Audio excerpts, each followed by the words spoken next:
السلام علیکم۔ نمرہ اور خوفناک بلّہ۔ مغرب کا وقت تھا، ہر طرف مغرب کی اذانوں کی صدائیں گونج رہی تھیں۔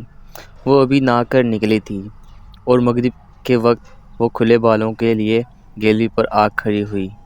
یہ جون کا مہینہ تھا، سخت گرمیاں، ہر طرف حبس کا ماحول تھا۔ تبھی اسے اپنے قریب ٹھنڈ کا احساس ہوا تھا۔ بال ہواؤں کے زیر اثر اڑ رہے تھے۔ وہ دونوں ہاتھوں کو ایک دوسرے میں پیوست کر کے پھونکے مارنے لگی۔ ٹھنڈ جیسے پسلیوں میں گھس رہی تھی۔ اس کی کان کی لویں سخت گرم ہو گئیں کہ اسے اس چیز کا احساس ہونے لگا۔ تبھی زور سے کسی کتے کی بھونکنے کی آواز آ رہی تھی۔ نمرہ نے نیچے جھانکا تو وہ ان کے گھر کی طرف ہی دیکھ کر بھونک رہا تھا۔ ایک تو اتنی ٹھنڈ پتہ نہیں کیسے شروع ہو گئی، اور اوپر سے یہ کمینہ اوپر کی طرف منہ کر کے بھونکے جا رہا ہے۔ اوئے ہش ہش! وہ اسے بھگانا چاہ رہی تھی، مگر ادھر دیکھ کر بہت زور سے بھونک رہا تھا۔ بھئی اس کتے کو کیا ہو گیا ہے؟ وہ منہ میں بربرائی۔ نمرہ بی بی، یہ جنگل ہے، یہ سب تو ہوگا ہی، گزارا کرو۔ وہ خود سے ہی گفتگو کر رہی تھی۔ اوئے کتے میاں، کیا نظر آ رہا ہے؟ وہ تھوڑا اوپر ہو کر ہاتھ ہلاتی زور سے بولی۔ تبھی اسے اپنے قریب کسی کی سرگوشیاں سنائی دینے لگیں۔ وہ یکدم گھبرا سی گئی تھی۔ میں نظر آ رہا ہوں؟ اسے اپنے پیچھے کسی مردانہ آواز آئی تو وہ خود میں سمٹ سی گئی۔ نمرہ کو یہ آواز بہت عجیب سی لگی۔ ڈر دل میں کہیں کنڈلیاں مار رہا تھا۔ اس نے تھوک نگلا اور پلٹی۔ اسے وہاں کسی کا سایہ نظر آیا اور غائب ہو گیا۔ یہ کون تھا اور کہاں گیا؟ وہ حیرت سے ادھر ادھر دیکھنے لگی۔ جبھی الفت بیگم کی آواز پر وہ سوچوں سے باہر نکلی، جو اس کے کمرے میں موجود اسے چیخ چیخ کر پکار رہی تھی۔ نمرہ نے سر پر ہاتھ مارا، اب خیر نہیں۔ وہ بربرائی اور پھر دوبارہ نظریں دوڑا کر وہ اندر جانب بڑھ گئی۔ تم کہاں گئی تھی اور یہ کیا حالت بنائی ہوئی ہے؟ دوپٹہ کہاں ہے اور بال کیوں کھلے ہیں؟ تیرے ابا کو منع کیا تھا کہ یہاں گھر نہ لیں۔ شہری ٹھیک ہے، ایک تو جنگل میں گھر، اوپر سے سامنے ہی قبرستان۔ مجھے تو ہر گھڑی خوف رہتا ہے کہ جوان جہاں لڑکی اور یہ جنگل، یا اللہ میں کیا کروں؟ وہ سر پکڑ کر بیٹھ گئیں۔ ارے اماں، ریلیکس، کہیں نہیں گئی تھی، یہیں گیلری میں تھی، اس نے تحمل سے کہا، جبکہ الفت بیگم نے جھٹکے سے سر اٹھایا۔ تو مغرب کے وقت اس حالت میں گیلری میں گئی؟ ہائے رے نمرہ، میں تیرا کیا کروں؟ تجھے کب عقل آئے گی؟ لڑکی! انہوں نے اپنا ماتھا پیٹنا شروع کر دیا، اور نمرہ کو بھی وہ واقعہ یاد آیا تو وہ بھی تھوڑی گھبرا گئی۔ اپنی امی کی حالت دیکھ کر اس نے اپنے ساتھ ہونے والا واقعہ بتانا بہتر نہ سمجھا، اس لیے خاموش ہو گئی اور یہ سب بات کے لیے چھوڑ دیا۔ ارے نمرہ پیاری اماں، ارے میری پیاری اماں، نہیں جاؤں گی، بس تم خوش ہو جاؤ۔ وہ ان کے سامنے گھٹنوں کے بل بیٹھتے ہوئے محبت سے کہنے لگی۔ پکا نا؟ انہیں خدشہ سا ہوا۔ جی میری پیاری اماں، پکا، وہ ان کا ماتھا چومتے ہوئے بولی، تو پرسکون سی ہو کر چلی گئی۔ نمرہ نے سانس خارج کی اور چلتی ہوئی سائڈ ٹیبل تک آئی اور دراز سے تالا چابی نکالا اور گیلری کے دروازے پر تالا لگا دیا۔ وہ چابی واپس دراز میں رکھ کر پرسکون ہو کر سو گئی، مگر وہ نہیں جانتی تھی کہ ایک نئی مصیبت اس کی منتظر تھی۔ صبح کا سورج نکلا تو سب بیدار ہو گئے تھے۔ وہ تیار ہو کر نیچے آئی تو نوکرانی ٹیبل پر ناشتہ سجا رہی تھی۔ نمرہ نے خاموشی سے ناشتہ کیا۔ اماں میں ذرا باہر جا رہی ہوں، تھوڑی دیر میں آ جاؤں گی، نمرہ نے الفت بیگم سے کہا تو وہ اسے گھورنے لگی۔ ارے اماں، آ جاؤں گی، کہیں نہیں جاؤں گی، وہ انہیں مطمئن کر کے تیزی سے نکل گئی، کہیں اماں روک ہی نہ لے۔ وہ اپنی DSLR گلے میں لٹکائے جانوروں کی تصویر بنا رہی تھی۔ اسے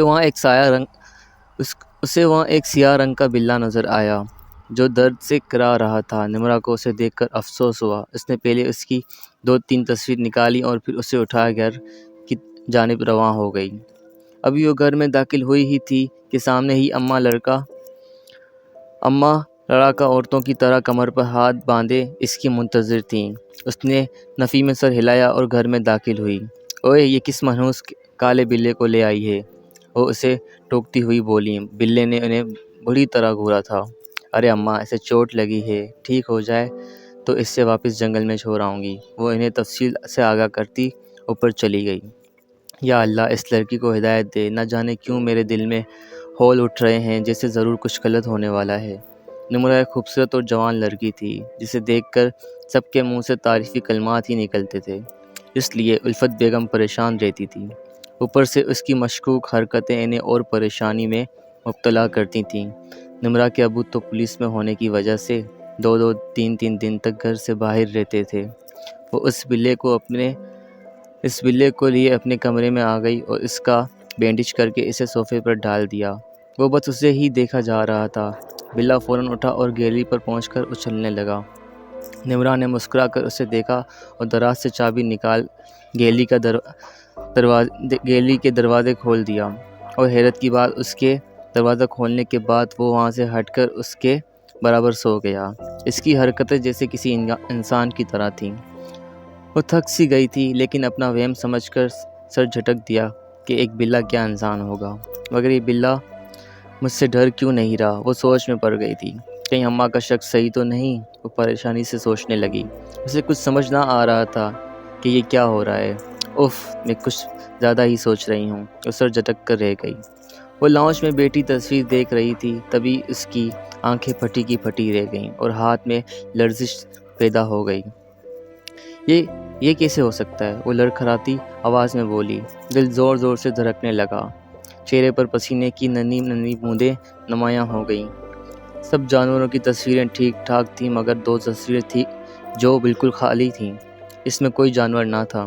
ایسے کیسے ہو سکتا ہے؟ اس میں اس بلے کی تصویر نہیں ہے، اور یہ دونوں پکچرز میں تو کوئی ہے ہی نہیں۔ وہ تھوک نکلتے ہوئے بولی اور تیزی سے اپنے کمرے کی جانب بڑھی، جہاں وہاں بلا گیلری کی دیوار پر مزے سے بیٹھا تھا اور سامنے پڑا گوشت کا ٹکڑا جاہلوں کی طرح کھا رہا تھا، جو کسی انسان نما گوشت کی طرح تھا۔ نمرا کو اس سے خوف آنے لگا تھا۔ بلے کے منہ پر خون لگا ہوا تھا۔ اس کے بلو آنکھیں سرخ ہو رہی تھیں اور پنجے کے نوکیلے ناخن بھی سرخ ہو رہے تھے۔ یہ تو ایک فطری بات تھی، لیکن اس کا انداز بے حد جارحانہ تھا، جیسے کوئی جنگلی کھا رہا ہو۔ نمرا کی تو جان فنا ہونے لگی۔ وہ اپنا وجود گھسیٹتے ہوئے گیلری میں آئی۔ بلے کو جیسے ہی کسی نے آنے کا احساس ہوا، اس کی ایک چیز نارمل ہونے لگی۔ گوشت کا ٹکڑا غائب ہو گیا۔ اس کے پنجوں کا خون آہستہ آہستہ مٹنے شروع ہو چکا تھا۔ منہ پر لگا خون بھی صاف ہو چکا تھا، اور جب نمرا نے اس کی آنکھیں دیکھیں تو وہ واپس نیلی ہو گئیں۔ نمرا نے اسے فوراً اٹھایا اور تیزی سے کمرے سے نکل گئی۔ وہ 2-3 سیڑھیاں اتر رہی تھی۔ اس سے اپنا ہوش نہ تھا۔ اسے بس اس بلے کو واپس جنگل میں چھوڑنا تھا۔ الفت بیگم اسے پیچھے سے آوازیں دے رہی تھی، مگر ابھی وہ ہوش حواس میں نہ تھی۔ اس کے ذہن میں وہ منظر تیزی سے گردش کر رہے تھے کہ کسی کی آواز سنائی نہ دے رہی تھی۔ سننے سمجھنے کی صلاحیت مفلوج ہو چکی تھی۔ اس نے اپنی بھاگتی ٹانگوں کو جنگل میں آ کر ہی بریک لگایا تھا۔ اس نے بلے کو پھینکنے کے انداز میں نیچے رکھا تھا، جس سے اس نے ایک زور کی دھار نکالی تھی۔ نمرا سہم کر 2 قدم پیچھے ہٹی تھی اور پلٹ کر بھاگنے لگی تھی۔ بلے کی دھاریں تیز سے تیز تر ہو رہی تھیں۔ نمرا نے پیچھے مڑ کر نہ دیکھا۔ اسے لگا کہ اگر اس نے پیچھے پلٹ کر دیکھا تو وہ بلا اسے نہیں چھوڑے گا۔ وہ شاید اسے مار ڈالے گا۔ اس کی سانسیں پھول رہی تھیں۔ پاؤں ڈور لگا کر شل ہو چکے تھے۔ ایسا لگ رہا تھا اس نے کوئی میراتھن ریس میں حصہ لیا ہے۔ اگر وہ رکی تو ہار ضرور جائے گی، اور اگر وہ رکتی تو واقعی ہار جاتی۔ ریس تو نہیں، مگر زندگی ضرور ہار جاتی۔ اس نے گھر آ کر ہی سانس بحال کیا تھا اور دروازے کی چوکھٹ پر گر کر بے ہوش ہو گئی تھی۔ چونکہ آج اتوار کا دن تھا، اس لیے نمرا کے ابو اشرف صاحب کی چھٹی تھی۔ وہ لاؤنج میں بیٹھے اخبار کا مطالعہ کر رہے تھے۔ کسی کے گرنے کی آواز پر انہوں نے اپنا سر اخبار سے نکالا تو نمرا کو پڑا دیکھا۔ وہ گھبرا گئے تھے۔ نمی میری جان، وہ تڑپ کر اس کے پاس آئے تھے اور اسے اٹھا کر اوپر کی جانب بھاگے۔ الفت بیگم ان کی چیخ و پکار سن کر وہ بھی خود تیزی سے اوپر کی جانب بڑھی تھیں، اور سامنے نمرا کو بے سدھ دیکھ کر ان کے ہاتھ پاؤں پھول گئے تھے۔ نمرا میری بچی، کیا ہوا؟ وہ اس کے سرہانے بیٹھ کر اس کا گال تھپتھپانے لگیں۔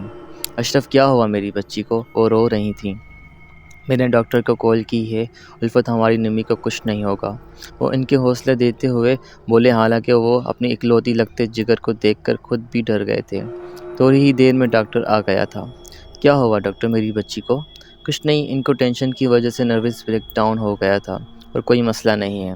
میں نے انہیں سکون آور انجیکشن لگا دیا ہے۔ ابھی وہ سو رہی ہیں، تھوڑی دیر تک یہ ہوش میں آ جائیں گی۔ آپ یہ دوائیں کھلائیں، انشاءاللہ بہتر ہو جائے گی۔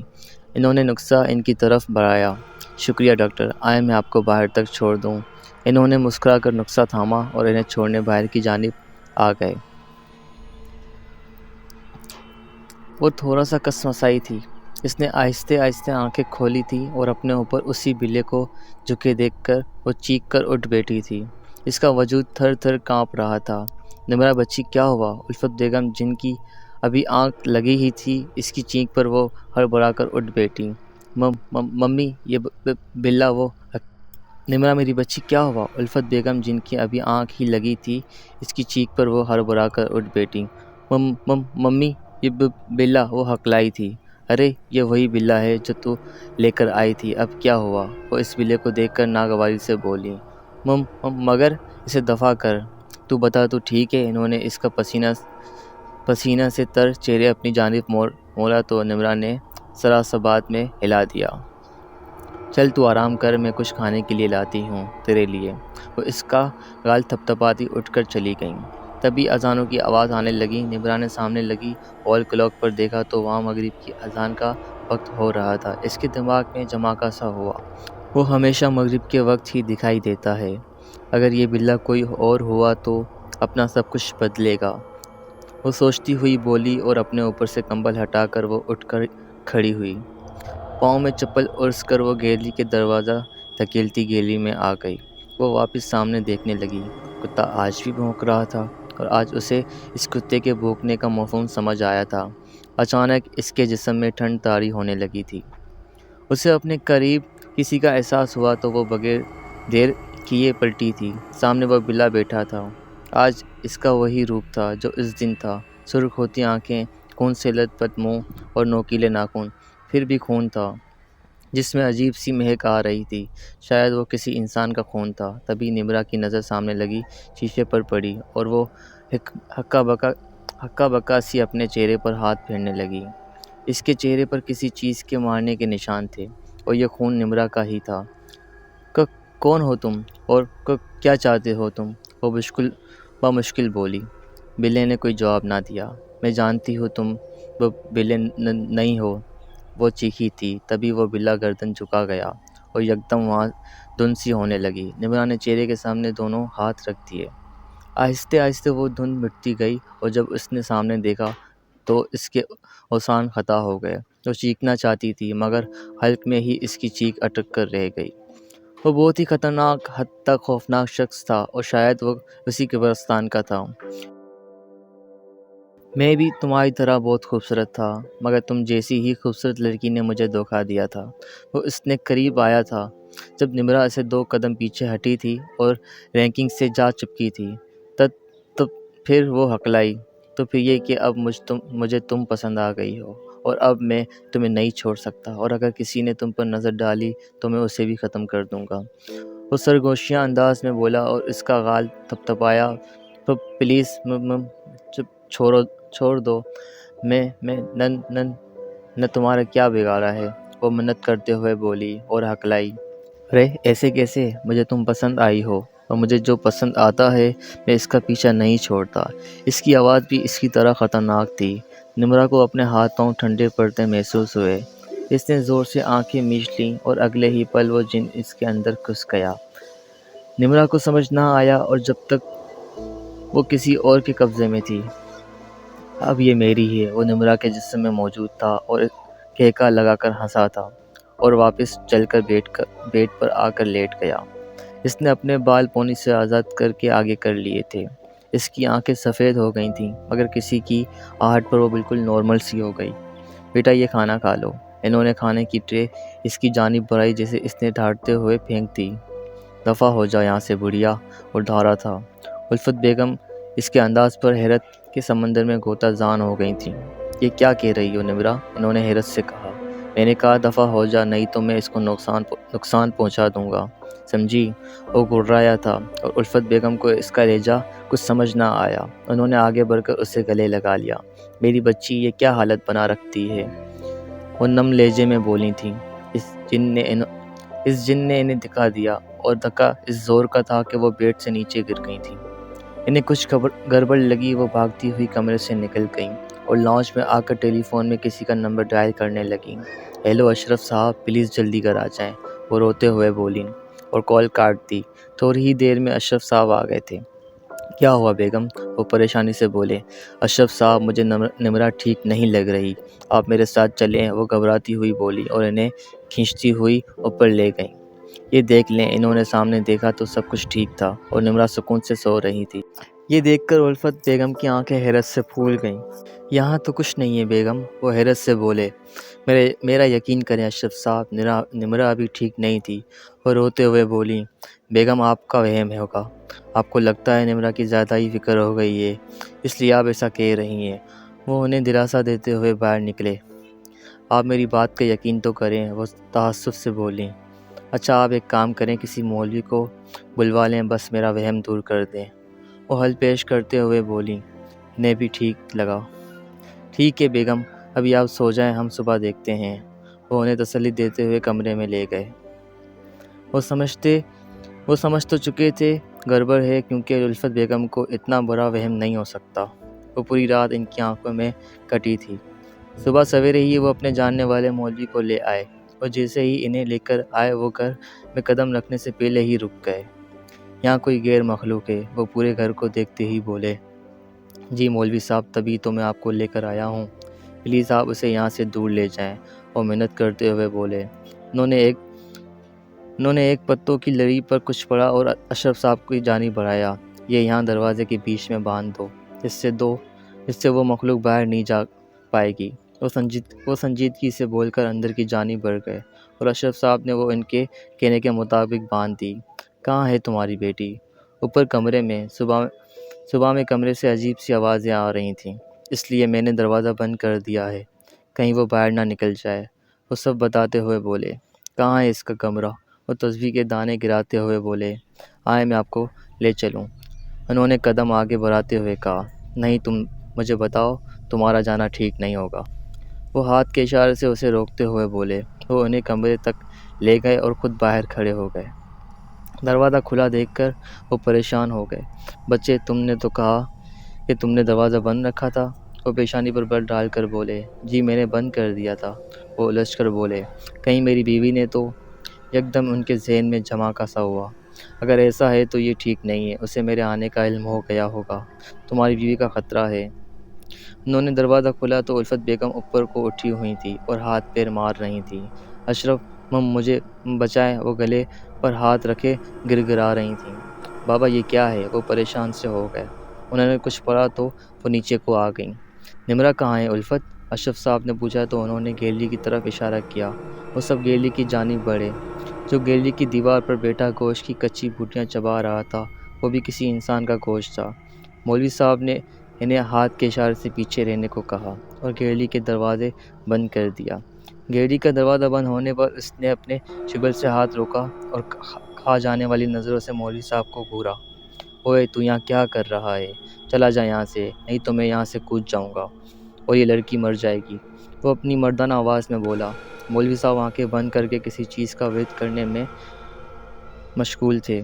انہوں نے ایک مٹی کی پیالی سے مٹی نکالی اور ہتھیلی پر رکھ کر پھونک ماری، وہ اتنی سی مٹی بھی اس کو ہلا گئی۔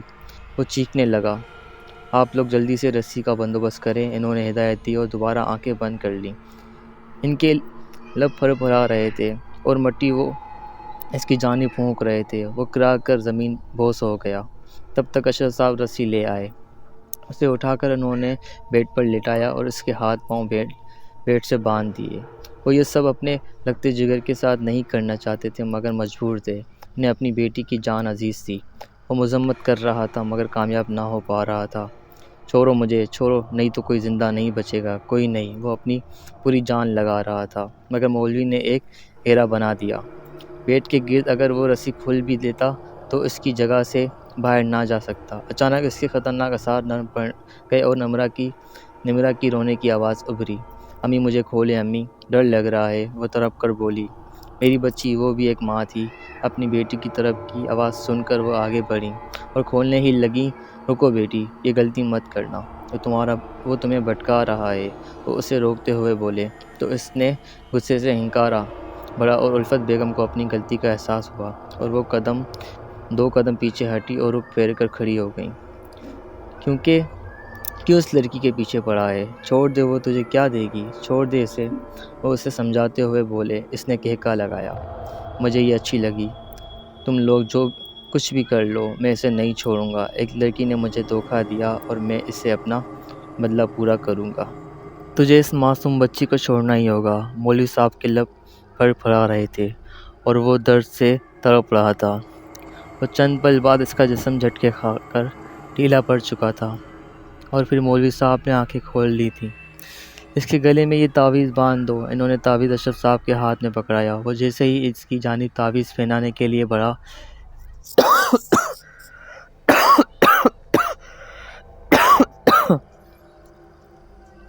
اس کے گلے میں یہ تعویذ باندھ دو۔ انہوں نے تعویذ اشرف صاحب کے ہاتھ میں پکڑایا۔ وہ جیسے ہی اس کی جانب تعویذ پہنانے کے لیے بڑھے، اس نے پٹ سے آنکھیں کھولیں اور گردن ادھر ادھر کرنے لگا۔ نہیں نہیں نہیں، وہ چیخ رہا تھا اور انہیں نہیں نہیں نہیں کی گردان لاپ رہا تھا۔ اس کا جارحانہ انداز دیکھ کر اشرف صاحب رکے اور مولوی صاحب کو دیکھا۔ اس کی مت سنو، پہناؤ اسے، یہ تعویذ اس کو میں دیکھ لوں گا۔ وہ ان کی نظروں کو معصوم سمجھ کر بولے تو اشرف صاحب نے سر ہاں میں ہلایا، اور کافی تگ و دو کے بعد آخرکار انہوں نے یہ تعویذ اس کے گلے میں ڈال دیا۔ اس نے اشرف صاحب کو بہت نقصان پہنچایا، مگر انہیں اپنی بیٹی کو بچانا تھا۔ چند گھنٹے اور محنت کے بعد آخرکار وہ اس کی جسم سے نکل کر نیست و نابود ہو گیا۔ سب نے ہی شکر کا کلمہ پڑھا۔ نمرا نے آہستہ سے آنکھ کھولی۔ ایک دن میں ہی اس کی آنکھوں کے نیچے ہلکے سے اور اس کا جسم نیب سا ہو گیا۔ وہ ہڑبڑا کر اٹھی، مگر رسی کی وجہ سے دوبارہ لیٹ گئی۔ اس دفعہ الفت بیگم نے اس کی رسی کھولنے سے پہلے مولوی صاحب کو دیکھا، کیونکہ اب وہ کوئی حماقت برداشت نہیں کر سکتی تھی۔ اب کھول دو اس بچی کے ہاتھ، بہت بہادر ہے، اتنی مشکلوں کو پار کر کے آئی ہے۔ انہوں نے مسکرا کر اس کے سر پر ہاتھ پھیرا۔ الفت بیگم نے اس کی رسیاں کھول دیں اور وہ ماں کی آغوش میں چھپ کر سسک پڑی۔ اشرف صاحب بھی نم آنکھوں سے اس کے بالوں میں ہاتھ پھیر رہے تھے۔ وہ کافی سہم گئی تھی۔ اس حادثے کے بعد وہ بالوں کو کھلا نہیں چھوڑتی اور مغرب کے وقت گیلری میں نہیں جاتی، بلکہ مغرب کے وقت اپنے امی ابو کے کمرے میں ہی رہتی ہے۔ اس کی چھوٹی سی غلطی نے اسے اتنی خطرناک مشکل میں ڈال دیا۔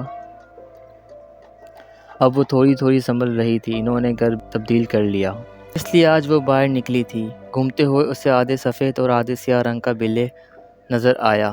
اس کو دیکھ کر وہ اس کی جانب بڑھی۔ بلے کا رخ دوسری جانب تھا۔